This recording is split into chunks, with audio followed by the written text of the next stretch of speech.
Good morning. I don't know how many of you heard the song that was being played prior to us coming in today. The words were, "A little more like Jesus, a little less like me." Now, quite honestly, if you heard the words, you've already heard the message. So you can all go home, I suppose. There's a writer, I think he's around 50 years old now, who wrote a few years ago, "I'm tired of professed Christians preaching a Jesus that they will not themselves emulate."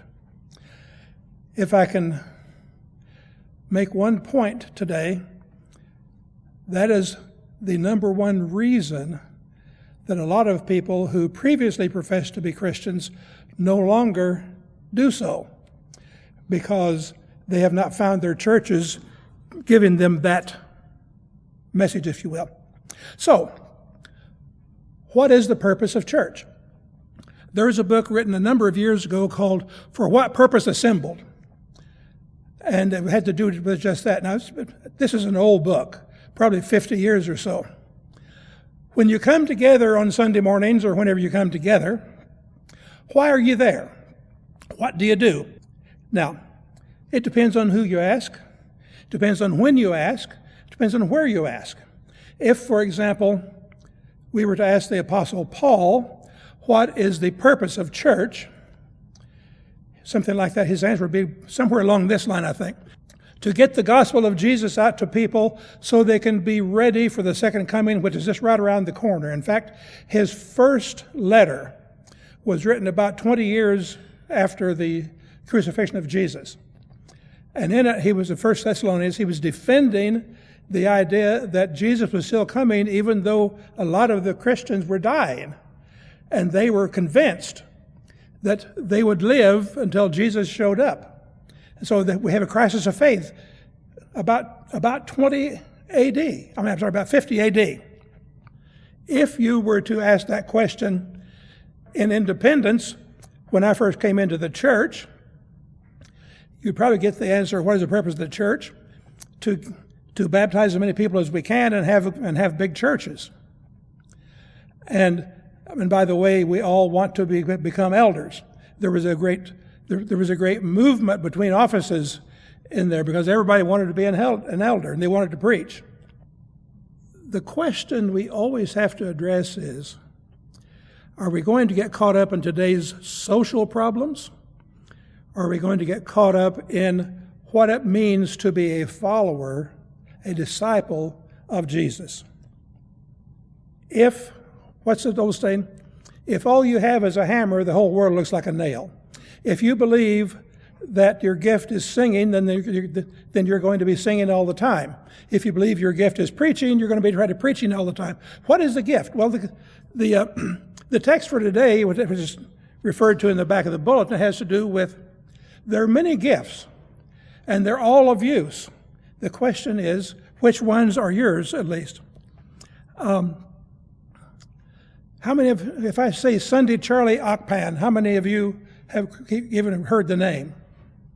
Okay, 3 or 4 people, all above 50, well above 50.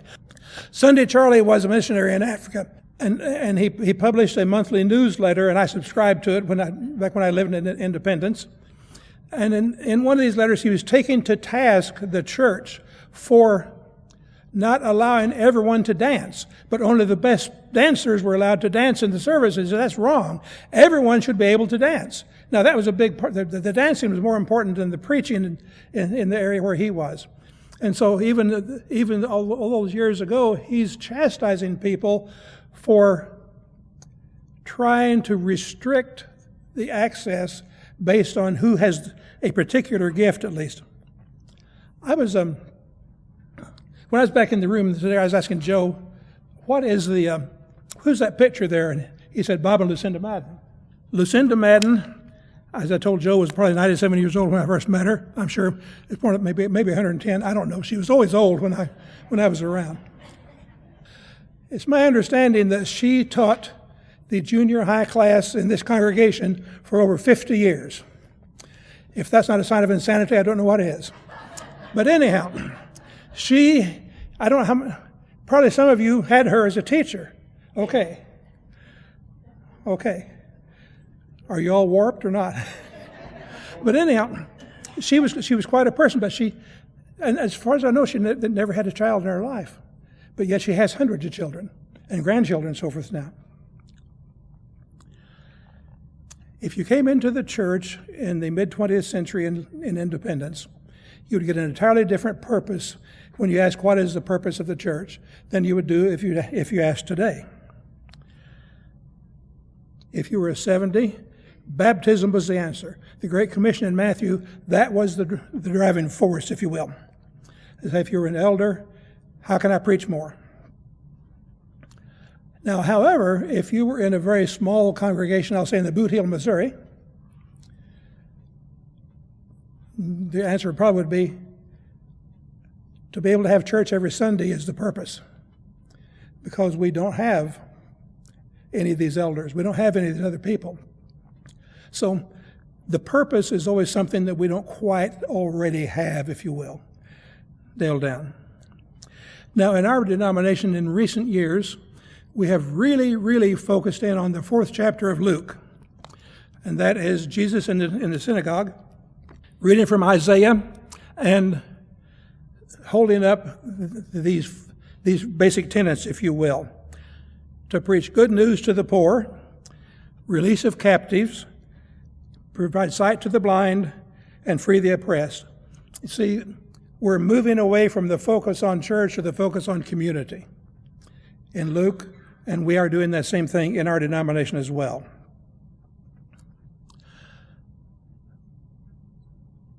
People have been assigned, if you will, by society their roles, against their will in some cases, I should add. My wife's family were all members of the church.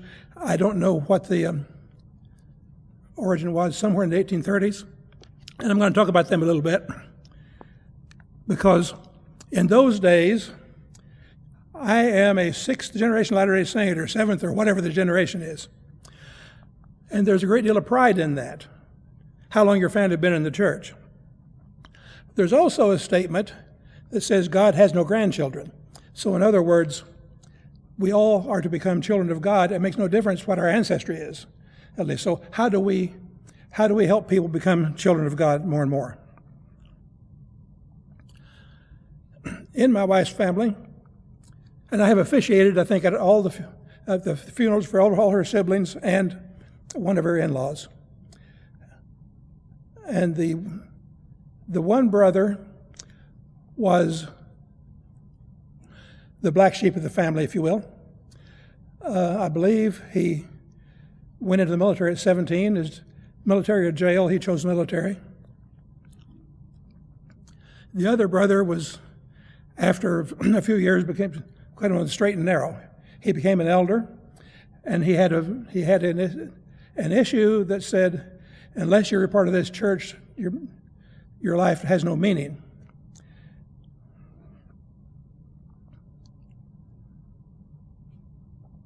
And for all of his life, he spent a great deal of time trying to get his brother into the church. At the time of, Neldon was the brother, at the time of his funeral, I went to the visitation the night before, and I was surprised at the turnout there. I was surprised not only at the number of people, but I was surprised at the makeup. There was a fairly large contingent of Asian people there. Well, his wife was Korean, maybe that's it. No, it turned out not to be the case necessarily. What I found out, and I'm not too sure when I found this out, whether it was that night or sometime before, he had spent 20 years in the Air Force, well, maybe 18 in the Air Force and 2 in the Marine Corps, something like that. And he spent a couple of tours of duty in Vietnam. When he got his life kind of straightened around, he got married and kind of settled down, if you will, he decided that he owed a debt to a lot of the people of Southeast Asia. And so he would sponsor a father or a family to come to the United States he would take them under his wing, if you will, help them find housing, help them find employment. He would fix their appliances. He was a janitor in the school system there after he retired. And frankly, in some of the things he did, he reminded me a bit of the Gilkey brothers in terms of he was always on call, if you will. And he would do all these kind of things. And this one family to get established, he'd bring another family over, and just as a continuing thing. And so you can understand the number of people showing up at his visitation because of what he'd done in their lives. But what was unusual to me was there was a young man there who I'm guessing would be maybe 19 or 20, and he was in tears the entire time. He'd walk around, he'd go sit down, I don't think I ever saw him without he wasn't crying. And I don't know who found this information out. It was not me. As it turns out, he was in school where my brother-in-law was the janitor. His father kicked him out of the house, and he was homeless, and he had a year or two left in high school. And he was just heartbroken. He was not going to be able to have any money. He would be homeless, no relatives. My brother-in-law took him into his home, helped him get through school, helped him get out and get established and everything. In effect, he became the father to replace the one who'd kicked him out. And so he was in the same level of mourning that we would be if we lost one of our parents, if you will.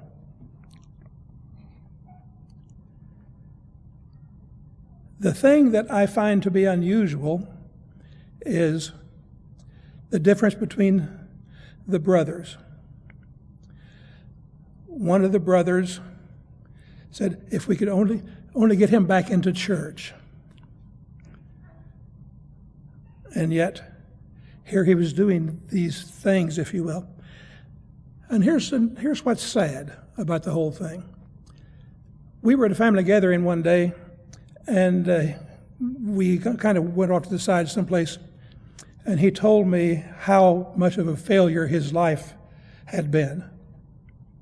He said, just look at it. He said, you're an elder, Marna's an elder, Don's an elder, Marna's husband's an elder. I'm nothing.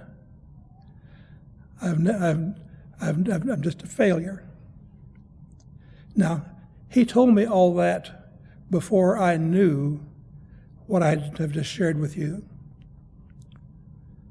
And what had happened, I do believe, is there were people who kept him in that I'm a failure mode because he didn't meet their expectations of what it was to be a Christian or a church member or something like that.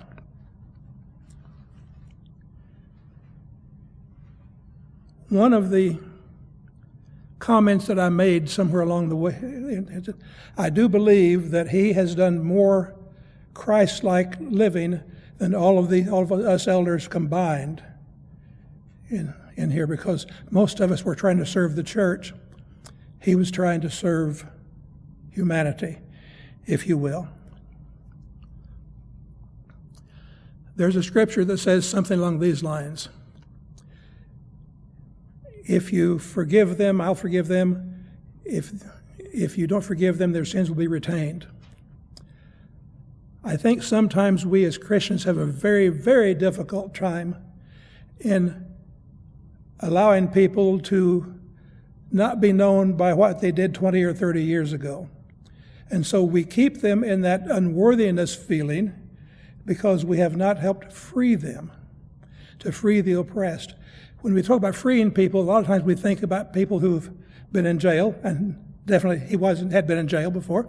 But when we try to say, if we're freeing people, to free them, what's keeping them from living their lives the way that Jesus had in mind for them?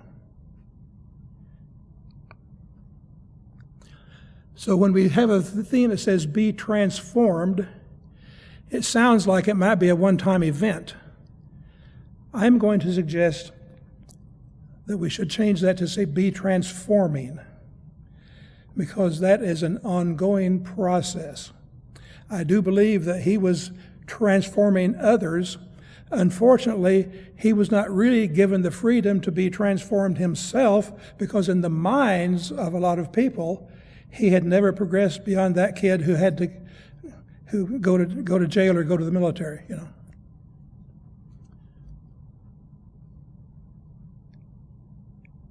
In looking at your directory, I see that Jim is in charge of Meals on Wheels. So I'm assuming you have people who do Meals on Wheels. Meals on Wheels, some of those of you who ever knew Al Stretch, a member of our Loveland congregation, he said he would miss anything, including church, before he would fail to deliver his Meals on Wheels, because he said, it's not just food. I'm delivering, I'm the only person a lot of these people see all week. And they need to have me there. That's more important than going to church if I have to choose between the two, at least. Because we're freeing people from hunger, but freeing people from loneliness as well. That's another form of oppression. I see that you're engaged in Bread. That is an organization that is recognizing the worth of all persons. And so I commend you for being engaged in that. The food bank, that goes without saying practically. I'm involved in the food bank. I'm on the board. I don't carry groceries around anymore much, but anyhow, 500-600 people a month. They're hungry, but they're also hungry for somebody who recognizes their own humanity as well. And I can recall hearing the stories from people that they were treated with dignity there. Ronald McDonald House, I'm not too sure what you do there, but I know what it does. There are people all around us, in many cases people we know but don't really know, who have these yearnings, who have these desires and needs to have their story heard, to be able to be freed of whatever is holding them back, if you will. You're going to be listening to a song that luckily I was able to listen to 2 or 3 times thanks to Amanda sending it to me after this talk. Listen to it. The Change in Me. It's a beautiful song. But I want you to listen to it with a different set of ears than normal, because most of the praise songs can be taken, if you're not careful, as being all about me. Me and God, as opposed to us and God. So listen to this one with new ears. The whisper of the Spirit will be mentioned in there. Who do I know who needs to hear this whisper? Who do I know who's not able to hear the whisper because of the other noise that's surrounding them? Who do I know that needs to be released? What gifts do they have to bring? What gifts do they have that need to be expressed that the world needs, but they're stuck in whatever the situation they're in? Where can I help others become transformed?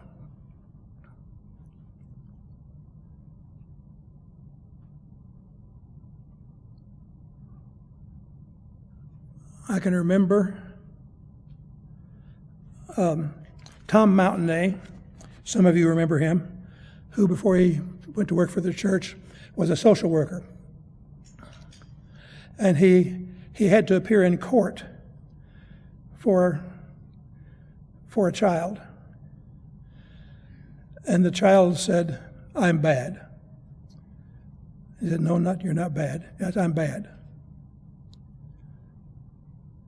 And he said after talking to that child for a while, he realized that this child had been pre-assigned to be bad in his own mind and others.